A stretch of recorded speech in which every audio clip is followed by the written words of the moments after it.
The Lord be with you. And with your spirit. A reading from the Holy Gospel according to Mark.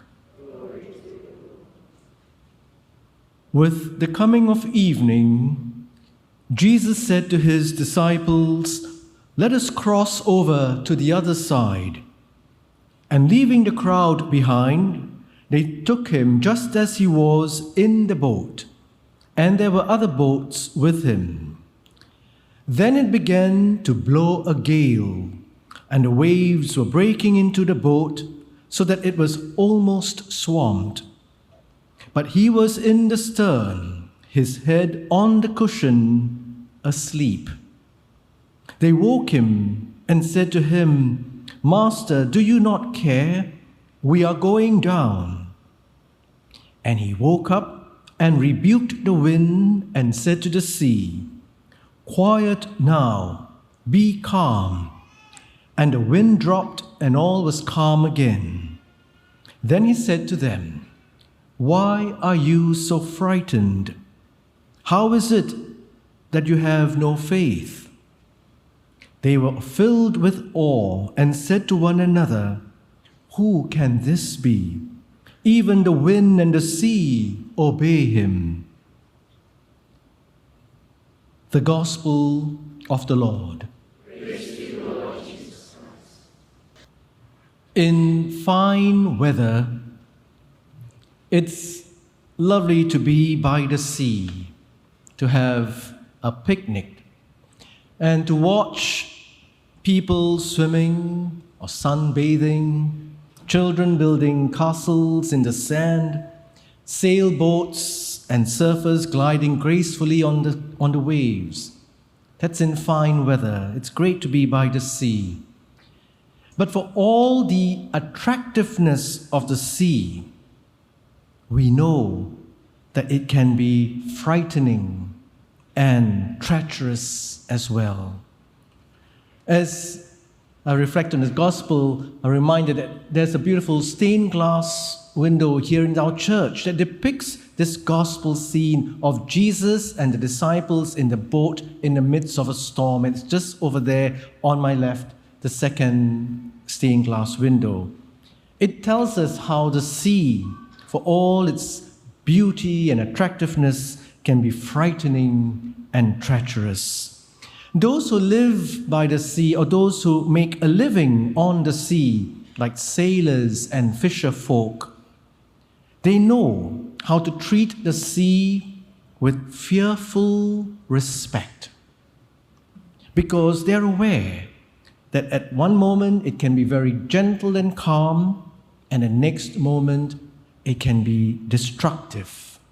And we've all seen those horrible images of the devastating effects of tidal waves and tsunamis.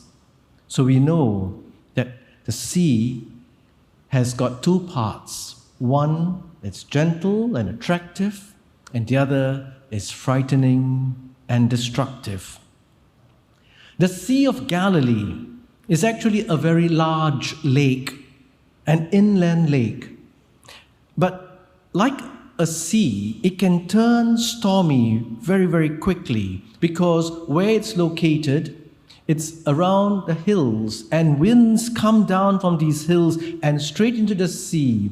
And it is captured most perfectly in Mark's Gospel today. We see one moment, Jesus and his disciples and people in other boats were all sailing across it in the cool of the evening.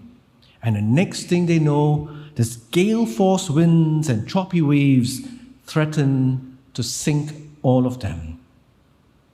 And the first thing we take note of is, of course, that contrast between that calm, peaceful, sleeping Jesus, who had his head on a cushion, mind you, at the back of the boat, and the disciples who were anxious and agitated and all worked up, battling with the storm. This is also a perfect parable of our own life. All of us are, if you remember the words of that popular Novena hymn, we are all wandering in a fragile bark over life's tempestuous sea. So this gospel passage is indeed a perfect parable for our life today.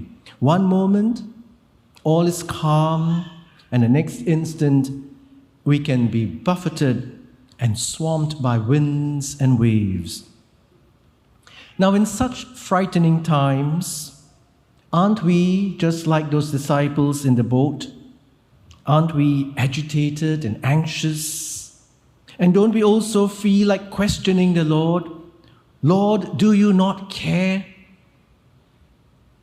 Storms may be outside and all around us, and we see it in real weather conditions. The cyclones and typhoons and monsoons. We see thunderstorms and snowstorms around the world. These come across in a very real way. I think we've just seen pictures of this heavy rain that's causing havoc in Bangladesh and in parts of China. While storms are always outside and around us, there can also be storms taking place very close to us. When there's a conflict in one part of the world, in one little corner of the world, it sends waves of terror right across the globe.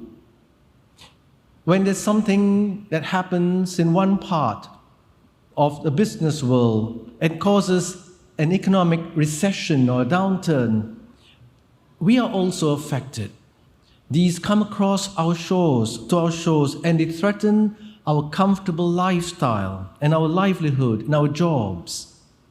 Often we have no control over what things are happening in the world and people in the world.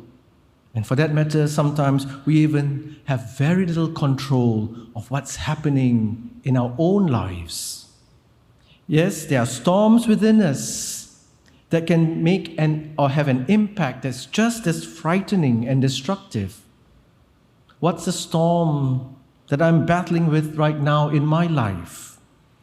Have I to cope with ill health? Or I'm struggling with an addiction or an abuse of one kind or another? I have to deal with disappointments and hurts and frustrations in relationships.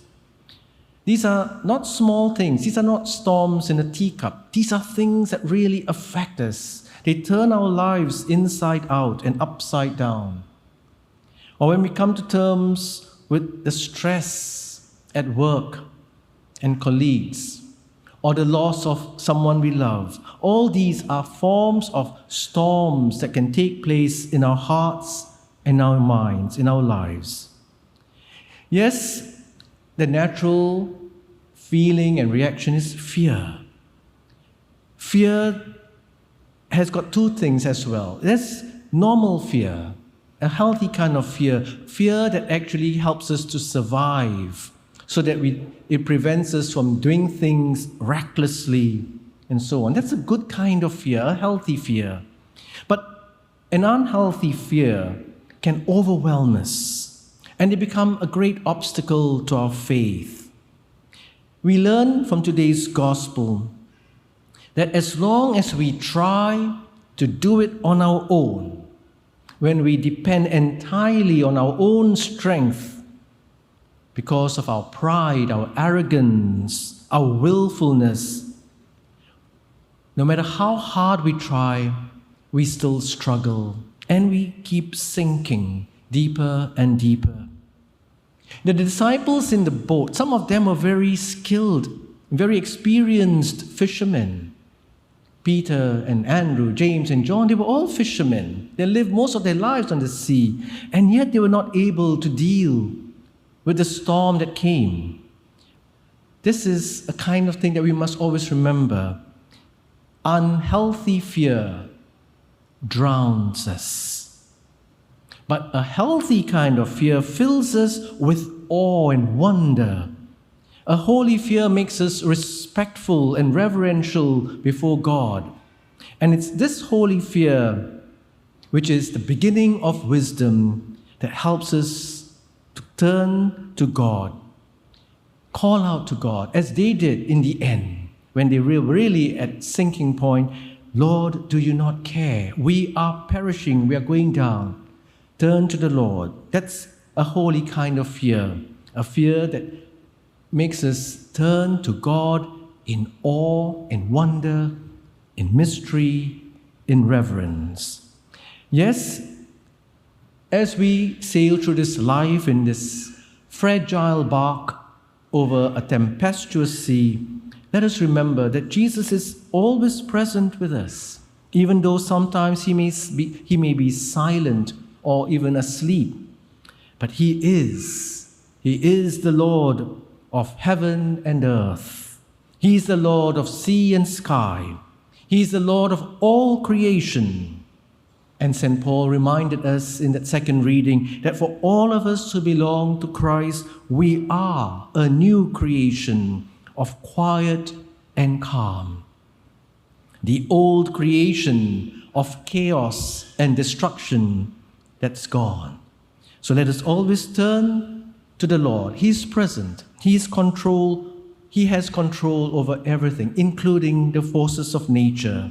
And we need to turn to Him and sometimes wake Him up, and He will do the rest. O Mary, how I call